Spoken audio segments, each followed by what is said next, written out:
सुस्वागतम प्रेक्षकांनो. मुरंबा मालिकेतील आजच्या भागामध्ये इथे अक्षय आणि रमा दोघे एकत्र भेटलेले असतात आणि अक्षय म्हणतो, जुन्या आठवणी आपण आता रमून घेऊया आणि आता आपल्याला वेगळं व्हायचं आहे, तर आपण आता भूतकाळात मध्ये जगून घेऊया असं सांगत असतो.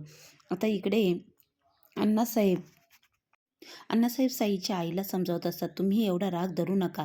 तेव्हा आता साईची आई म्हणत असे, मी बघितलेलं आहे रमाला, तीच बाहेर गेलेली आहे. तेव्हा अण्णासाहेब म्हणतात, ती कुठे गेली आहे? आणि मग साईची आई म्हणते की तिने मला माहिती आहे, तिने 2 वेण्या घातलेल्या आहे आणि मला माहिती आहे अक्षय काहीतरी कारस्थान करत आहे आणि तो रमाला जिंकण्याचा प्रयत्न करत आहे. अण्णासाहेब बघा, ती मुलगी दिसते तितकी साधी सोपी नाही आहे. तेव्हा अण्णासाहेब म्हणतात, मला माहिती आहे रमा नाही असं करू शकत.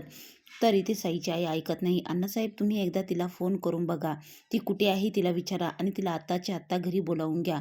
मी तुम्हाला सांगते, ती रमा आणि तो अक्षय तिला हिरावून घेतल्याशिवाय राहणार नाही. आता अक्षय म्हणतो, भूतकाळामध्ये ते दोघेही जगत असतात आणि मागील म्हणतो की आपण आपला राग या फुग्याप्रमाणे सोडून देऊया. खूप राग आलेला आहे, तर आपण एक एक फुगा सोडून आपला राग सोडून देऊया. पण इकडे अक्षय साईची आई म्हणत असते, तुम्ही रमाला फोन लावा आणि रमाला फोन लावून विचारा ती कुठे आहे आणि तिला आत्ताच्या आत्ता घरी बोलावून घ्या. अण्णासाहेब म्हणतात, ठीक आहे घेतो बोलावून. पण अण्णासाहेबांना रमाचं बोलणं आठवत असतं. अण्णासाहेब म्हणत असतात, खरं सांग अक्षयवर तुझं प्रेम आहे का? तेव्हा रमा बोलते की खोलवर आमचं रक्तापेक्षाही खूप नातं आमचं आहे आणि मागच्या आठवणी रमाला, भूतकाळातल्या आठवणी रमाला आठवत असतात आणि रमा प्रत्येक भूतकाळातला क्षण आठवून ती जगत असते. कारण की तिच्याकडे तो शेवटचा दिवस उरलेला असतो आणि अक्षय आणि तिने जो जो वेळ दोघांनी घालवलेला आहे तो ते आठवत असतात. तेव्हा अक्षय रमाला म्हणतो, काय झालं हसायला, हसत का आहे? तेव्हा रमा म्हणते, मी मागचं आठवत होते, आपण दोघांनी किती वेड्यासारखं वागत होतो, आपण किती वेड्यासारखं एकमेकांवर प्रेम केलं आहे. तुम्ही माझ्याकडून रेवाचा नंबर घेतला आणि आपण दोघं एकमेकांबरोबर बोलत होतो, वेळ घालवत होतो आणि नकळत आपल्याला, आपल्या दोघांना आपली सवय कधी लागून गेली तेही आपल्याला कळलेलं नाही. तेव्हा अक्षय म्हणतो, यार तू जे मला शिकवलं आहे ना ते मला आत्तापर्यंत ध्यानात आहे. तर अक्षय आता फुगा घेऊन येतो आणि म्हणतो, या फुग्याप्रमाणे आपण आपला राग सोडून देऊया. आता इकडे तारा मात्र इरावतीला कॉल करते आणि आता इकडे आणि इरावतीचा प्लॅन झालेला असतो. आता या दोघी स्कूलला निघालेल्या असतात. तारा म्हणते, आरोही, तुला तुझ्या आई-बाबांबरोबर एकत्र राहायचं आहे ना, त्यांना एकत्र बघायचं आहे ना, त्यांना एकत्र आणायचं आहे ना.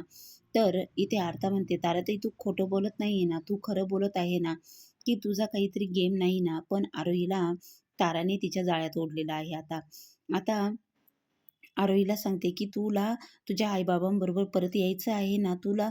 तर इथे आरोही म्हणते, हो, मी आता स्कूलला जाणार नाही, मी माझ्या आईबाबांना एकत्र बघायचं आहे. अर्था म्हणते, अर्थाला खूप आश्चर्य होत असतं. तर तारा म्हणते, अगं बाई, मी नाही तसं करत आहे, मला माहिती आहे की रमा आणि अक्षय एकत्र यायला हवेत. आरोही म्हणते, ठीक आहे, मी सांगेल तसंच करेल ताराताई तू. आता इकडे ताराने तिचा प्लॅन केलेला असतो. इरावतीला कॉल करते. इरावतीला म्हणते की आरोही आता स्कूलला गेलेली आहे. आता आरोहीसोबत असं काय करणार आहे तारा? आरोही तर गेलेली आहे स्कूलला. इकडे रमा आणि अक्षय दोघेही एकत्र चहा पित असतात आणि गप्पा मारत असतात. त्यांच्या भूतकाळातल्या आठवणींमध्ये रमून गेलेले असतात. आता पुढील भागामध्ये असं बघायला मिळणार आहे आपल्याला, रमा अक्षय त्यांचा नात्याचा शेवट करण्यासाठी मंदिरात आलेले आहे आणि अक्षयने जे मंगळसूत्र रमाला गिफ्ट केलेलं असतं रमा अक्षय नावाचं, तर ते विठ्ठल रुक्माईच्या मंदिरात आलेले असतात आणि तिच्या पायाशी ते मंगळसूत्र ठेवून देतात की त्यांना त्यांच्या नात्याचा शेवट करायचा असतो. पण देवाच्या मनात वेगळंच काहीतरी असतं. देवाने ते दोघे तिथे ठेवून निघणारच असतात. पण हळदी कुंकाचं पंचपाळ तेथे पडतो. देवाच्या गळ्यातला तुळशी माळेचा हार तुटतो आणि मग येथे गुरुजी म्हणतात की आता गुरुजी त्यांना काय संकेत देणार आहे. आता रमा आणि अक्षय दोघे मंदिरात आलेले आहे आणि त्यांच्या नात्याचा शेवट करण्यासाठी भूतकाळातल्या आठवणींमध्ये रमून गेले. भूतकाळातल्या आठवणी जाग्या केल्या. एकमेकांबद्दल इतकी आपुलकी, इतकं प्रेम असताना सुद्धा ते वेगळे होत आहे. पण त्यांना वेगळं होऊ वाटत नाहीये.